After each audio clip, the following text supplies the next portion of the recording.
Have you ever asked yourself what truly makes someone enlightened? Have you considered that the mind alone may not be the key, that perhaps the quality of your heart holds the real answer? Welcome back to the channel, where today we explore one of the most profound and often misunderstood truths of the spiritual path, that the heart, not just the intellect, is what determines whether we reach liberation or remain stuck in illusion. Let's begin with two deeply reflective questions. First, could it be that enlightenment is not about escaping suffering, but about embracing all beings with an open, fearless heart? Second, is it possible that without developing bodhisattva, the awakened heart, we can never truly enter the gate of Buddhahood? Thank you for being here again. In today's transformative conversation, we dive into the nature of bodhisattva, the mind of awakening, the heart of compassion, the very essence of the Buddha path. This isn't just about cultivating good feelings or being kind. It's about radically shifting how you view yourself, others, and your role in the universe. We will explore the teachings of great masters, the quiet heroism of unseen Bodhisattvas, and the internal revolution that occurs when the heart opens fully to the suffering of the world. Let us begin by defining bodhisattva. Literally, it means the mind of enlightenment, but that translation doesn't capture its full power. Bodhisattva is the deep, unwavering aspiration to attain full awakening, not for personal escape from suffering, but to liberate all sentient beings.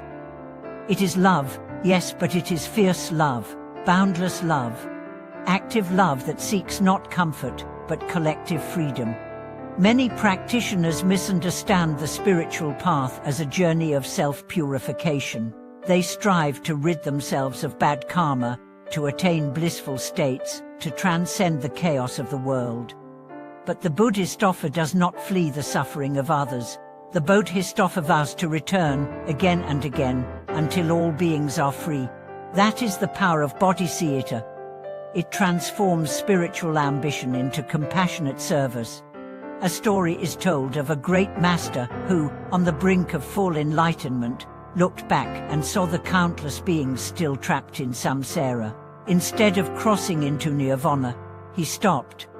He made a vow: I will not enter liberation until every sentient being is free.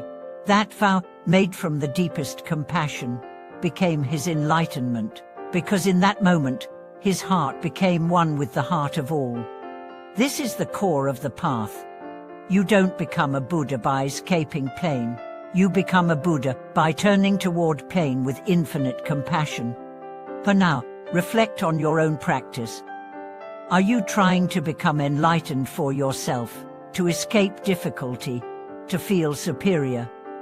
If so, your practice will always hit a wall, because the true gate only opens when your motivation shifts from self-centeredness to universal care.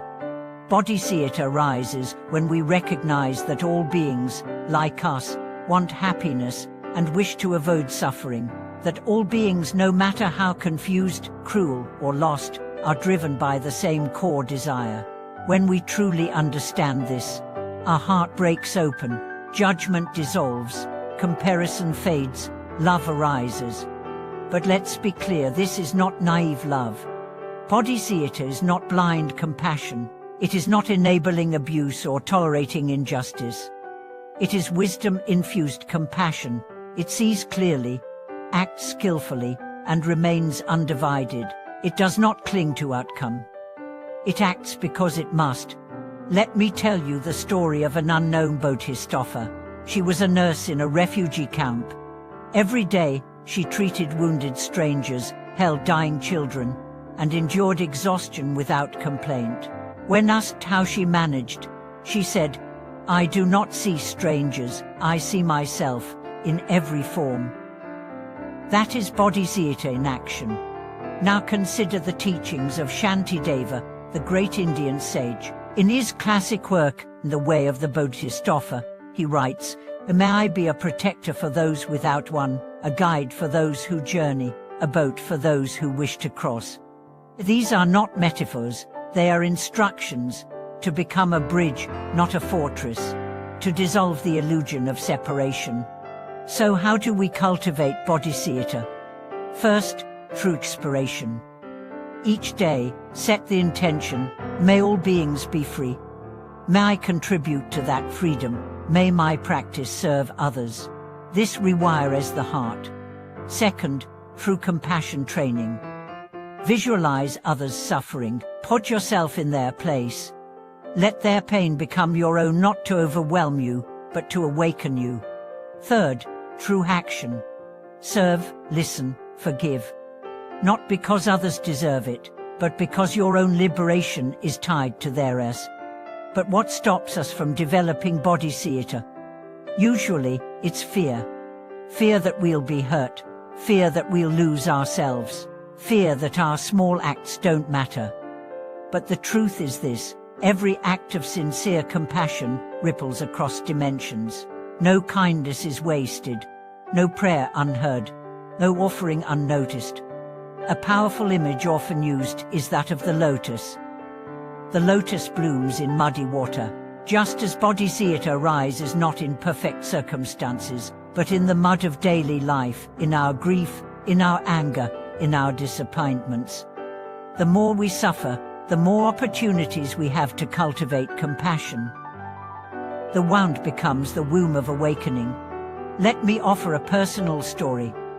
A man I once met had spent years in prison. During his time there, he found the Dharma. At first, he studied to find peace. But as his understanding deepened, he realized his practice could serve others. He began teaching meditation to fellow inmates, writing letters to victims, and praying for every guard. He said, "The more I practiced, the more I saw their suffering. I couldn't unsee it." That was the birth of his bodhisattva. He was no longer practicing for himself. His heart had expanded to include everyone. That's the shift we all must make. From seeking to giving, from grasping to offering, from isolation to interbeing. The Buddha once said, just as a mother would protect her only child with her life, so should one cultivate a boundless heart toward all beings. This is not poetry, it is instruction. So if you've been practicing for years and feel stuck, look to your heart. Is it guarded or open? Is your path about self-improvement or selfless giving?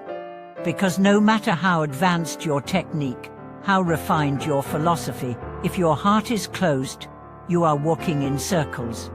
But the moment you generate even a spark of bodhisattva, a sincere wish for others' liberation, your path becomes golden. The road opens, the Dharma breathes through you. Bodhisattva is the true measure of awakening.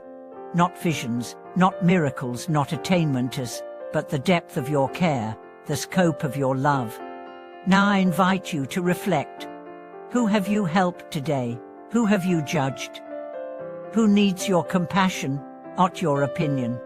If this touched your heart, let it awaken your practice. Dedicate your meditation to others. Let every breath be a prayer. Let every step be service. And when you chant the Buddha's name, let it be for all beings, not just yourself. The world needs more than awakened minds. It needs awakened hearts. And you can be one of them. I'd love to hear from you. How do you understand bodhisattva? Have you experienced moments where your heart opened beyond yourself? What does compassion mean to you in real life? Share your thoughts in the comments.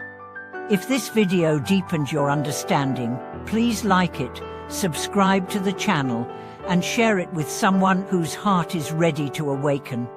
Thank you for watching this video.